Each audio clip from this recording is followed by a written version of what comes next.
Good morning, all of you. News analysis by B.V. Prasad, Hyderabad.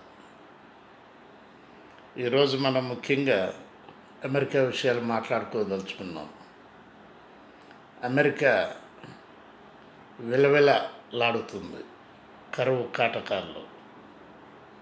కారణం చుట్టుపక్కల దేశాలు షరతులు విధించటంతో వారి యొక్క వస్తువులను అమెరికా పంపించటం బంద్ చేయటం జరిగింది, పంపించటం లేదు.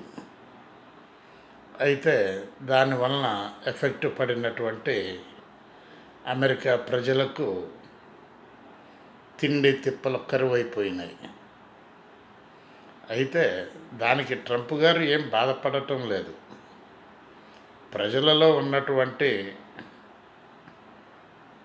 నిధులు నియామకాలు అనేటటువంటిది అమెరికా వాళ్ళకే చెందాలి, ఇతరులకు చెందకూడదు అనేటటువంటి ప్రజల్లో ఉన్నటువంటి భావనను వెలిబుచ్చారు. కాబట్టి ఆయన్ను గెలిపించి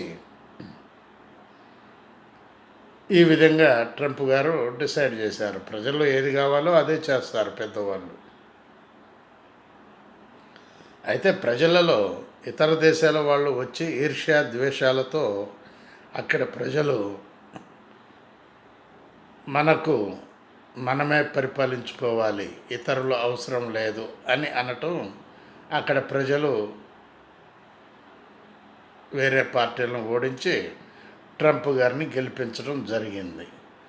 అయితే ట్రంప్ గారు గెలిచిన తర్వాత మరి ఆయన మనసులో ఎవరికైనా క్షేమంగానే ఉండాలని ఉంటుంది. ఆయన మాత్రం పెద్ద దుష్మనేం కాదు ఎవరికి. అయితే ప్రజలలో కోరిక ఏ విధంగా నెరవేర్చాలనుకుంటే ఈ విధంగా ఆయన నెరవేర్చాడు. ప్రజలకు కూడా బుద్ధి వచ్చింది. ఇతర దేశాలతో సత్సంబంధాలు నెరవేర్చుకోవాలి అనేటటువంటి ఉద్దేశానికి వచ్చారు ట్రంప్ గారు. ఆలోచించండి ఈ విషయాన్ని. బాలసాని వీరప్రసాద్, హైదరాబాద్.